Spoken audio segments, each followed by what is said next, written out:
Hey everybody, we have got a pivotal Game 5 on deck here. But before we play those games, let's go have a look at the numbers. So what we see what you see here is you see St. Louis on top. They lost the first game and then won 3 in a row. And Kansas City down at the bottom, they won their first game and then they lost 3 in a row. And Cincinnati and Cleveland are also on a tale of opposites. Is that Cincinnati started by winning the first two and then lost the next two, and then Cleveland started by losing the first two and winning the next two. As you can clearly see, St. Louis has still scored the fewest runs, but their pitching has been phenomenal, even still.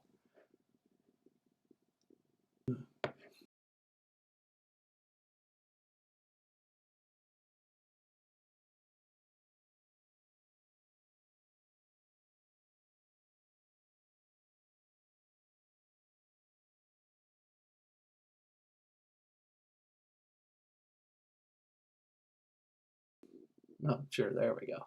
Yes, you can see the Cardinals' ERA is miles ahead of everybody else. I mean, look at this. The second best ERA is over 4, and then their St. Louis is only giving up a run and a half a game.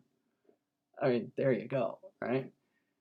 And and if you tuned into the first time we looked at these stats, you knew that this batting average was awful, and now it's 250. That's a pretty significant jump. And and of course, St. Louis is the only one with a positive run differential. Cincinnati is in second place at dead even, while these two have a negative run differential. All right, so let's have a look at these numbers. So in total, 53 batters have made plate appearances. Uh, there's one on the bottom for Mike Clevenger who didn't hit and will probably never hit. But the reason why he's in here is because he's actually committed 2 errors, and this is the table where I have the errors as well. So I believe still the best batting average and on-base percentage belongs to Lonnie Chisenhall, who had 2 at-bats and 3 plate appearances before he got injured. Now, the interesting twist with Lonnie Chisenhall is this. I rolled an injury for 3 games. This means that if Cleveland's forced into a 1-game playoff, Chisenhall's back. He's going to be fine for that 1-game playoff. Talk about having a great bat to just sort of throw in right when you need it. Let's see. Let's go find some other guys. Let's see. Michael Brantley is doing great. Where is it? Yeah, the on-base percentage of 526 and a batting average of 438. Yeah, I think he's doing pretty well, and I'm pretty sure he leads with 4 doubles. He still hasn't driven in a run yet, so in other words, no one's on the table for him. He's the one who's starting everything. Yep, Michael Brantley far and away leads everybody with 4 doubles. I believe there's a tie for most RBI. Paul DeJong with 5. Jose Ramirez has 5. And I believe Yairo Munoz also has 5 RBI. Wherever he went.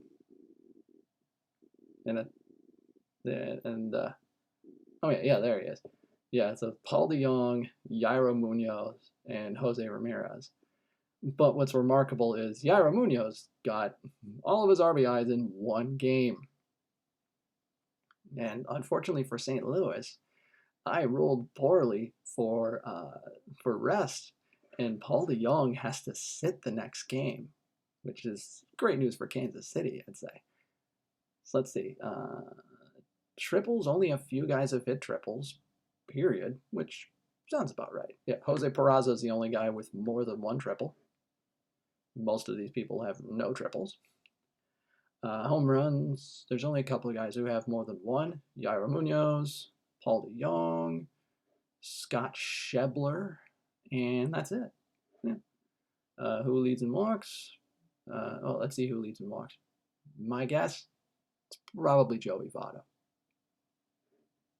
Oh yeah, look at that. There's 4. Molina's got 3.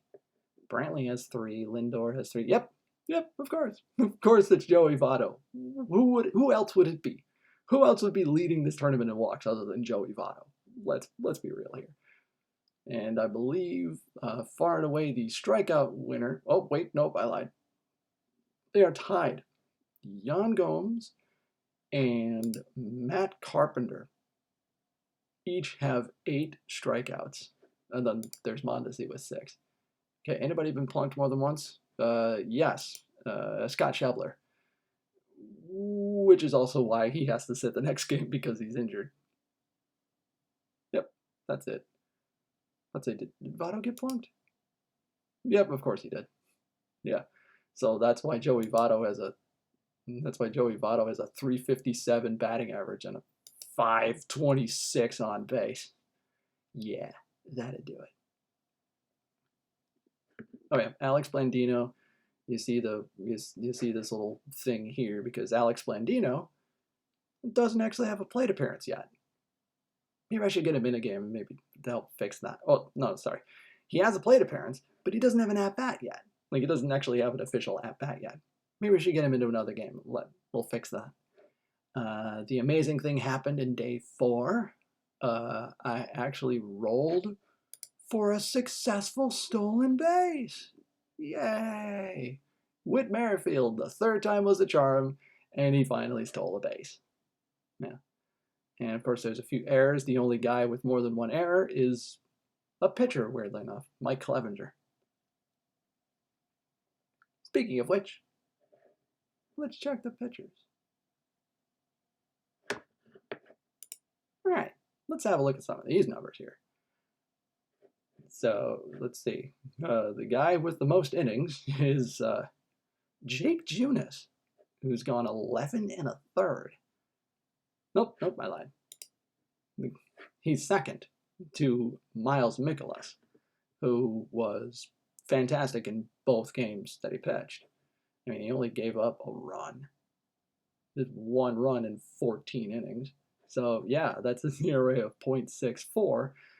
But he's gotten so little run support that in his 2 starts, he didn't win either of them. Yeah, look at that. Look at that. An ERA of .64 and a record of 0-0 in 14 innings. Jeez. Run support? Nope, not happening. Yeah. Oliver Perez got lit up in that 4th game.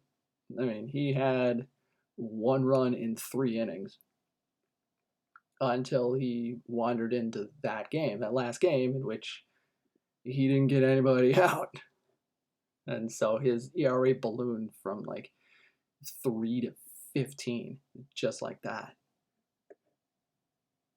Let's see, Anthony DeSclafani got roughed up in his 1 start. That game got ugly.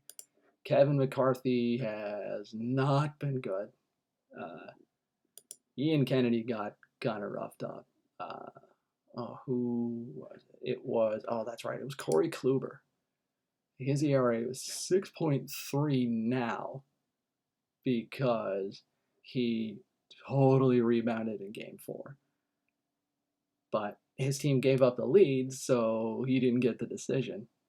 But yeah, he was significantly better in his second start. He was significantly better. Let's see, who's given up the most hits? I think it might actually still be Corey Kluber here. And yes, it is. Yeah, Corey Kluber has given up 14 hits in 10 innings, and that's 17 hits and walks combined in 10 innings.